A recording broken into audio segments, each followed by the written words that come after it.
हिजाब को लेकर इंटरनेशनल हंगामा छिड़ा हुआ है। मामला जो है वो 22 साल की ईरानी लड़की की मौत का है। और सबसे पहला सवाल जो मैं अपने मेहमानों से पूछ रही हूं वो यही कि आखिरकार 22 साल की महसा अमीनी की मौत का जिम्मेदार आपकी नजर में मौलाना अलीमुद्दीन अज़दी साहब कौन?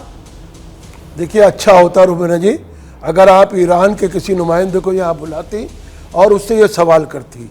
हमारे हिंदुस्तान में हमारे आइन ने हमको ये इजाज़त दी है कि हम अपने मज़हब पर चलें और अपने मज़हब के बताए हुए लिबास को अपनाएं।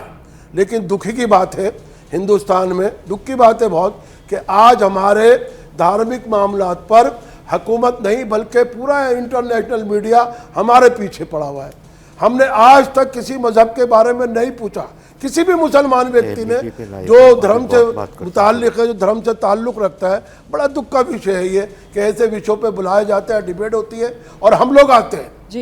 ये हमारी बेशर्मी है, हम आनकर यहाँ डिबेट करते हैं। लेकिन बहुत अच्छा सवाल किया आपने। अगर ईरान में उनका नेशनल ड्रेस है सर को ढकना और वो हिजाब लगाना, तो इस पर किसी को क्यों आपत्ति है, क्यों जलन है, क्यों इतराज है भाई?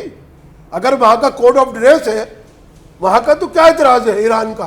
तो अगर ईरान में सर ढकना लाजमी है, हिजाब लगाना लाजमी है, तो हमें क्यों इतराज है? तो ये हमारे मीडिया को क्यों इतराज है? लड़की नहीं पहनना चाहिए, हम हिजाब पर हिंदुस्तान में पूरा वायवला मचा हुआ है। नहीं ठीक है, मैं अभी आप मुसलमान की बहस नहीं कर रही हूँ। आपने जो जवाब दिया, आपने जो बाकी मेहमानों के पास भी जाना है ना, मुझे आपने जो जवाब दिया उसके मुताबिक आप ये कह रहे हैं कि कानून नहीं माना, कानून नहीं माना तो फिर सजा भुगतो, यही कह रहे हैं ना आप? कानून नहीं माना ईरान का तो फिर सजा भुगतो। फिरोज बख्श साहब आइए।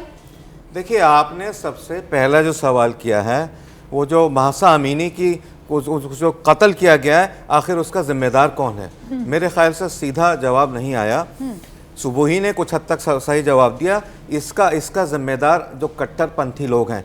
इस्लाम देखिए, इस्लाम तो एक बहुत ही फ्रीडम का रिलीजन है। इस्लाम में तो ये कहा जाता है ख़ातून के लिए, माँ के लिए, कि उसके पैरों तले जन्नत होती है। जब ये कह दिया गया इस्लाम में, तो ये जो हरकत हैं यहाँ पे, चाहे वो ईरान के अंदर हो या हमारे मुल्क के अंदर कोई रेजिमेंट बना ले कि भाई ये हिजाब है, इसको मेरे ख्याल से इनसे आगे बढ़ना चाहिए। और कोई भी, चाहे वो मर्द हो, कोई भी हो, कोई सरकार हो, किसी को इस बात का हक नहीं है कि किसी की ज़िंदगी के ऊपर वो जो है पाबंदियां लगाए। तुम्हें ये पहनना है, तुम्हें ये नहीं खाना है, तुम्हें ये करना है। हर इंसान अपनी ज़िंदगी का मालिक है। और ये जो बच्चियां हैं, मैं एक छोटा सा एग्जांपल दे के बात को ख़त्म करूँगा कि ज़्यादा वक्त नहीं होता आपके पास।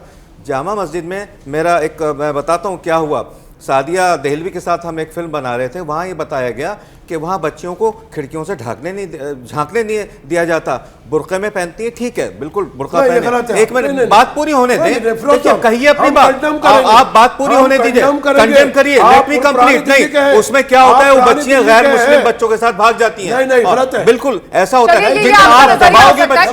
यहाँ पर एक बड़ी बात जो सामने निकल कर आ रही है उसमें ये कि कट्टरपंथ जो है उसने क्या महसा अमीनी की जान ले ली, ये बड़ा सवाल है। इसी सवाल पर इस चर्चा को आगे बढ़ाएंगे। और जो बात यहां पर मौलाना अज़दी कर रहे थे कि भाई हमारे देश में मजहब के मुताबिक स्वतंत्रता है, उसके हिसाब से आपका रहन सहन हो सकता है, तो क्या मजहब अगर थोपा जाए, वो थोपना जो है उसने महसा अमीनी की जान ले ली? ये वो तमाम सवाल जिन पर चर्चा आगे बढ़ाएंगे। क्या मजबूरी है मेरी, बताइए। मैं अभी आपको बताती हूँ कि मैंने ओए होए होए होए, नमकीन के चटकारे लेते हुए टकटकी मार के डिबेट शो को पॉज रिपीट कर करके देख रहे हैं जोगिंदर जी। इनकी तरह आप भी देखें अपनी फेवरेट डिबेट्स को रिपीट कर और डाउनलोड कीजिए एबीपी लाइव ऐप अपने स्मार्ट टीवी पर।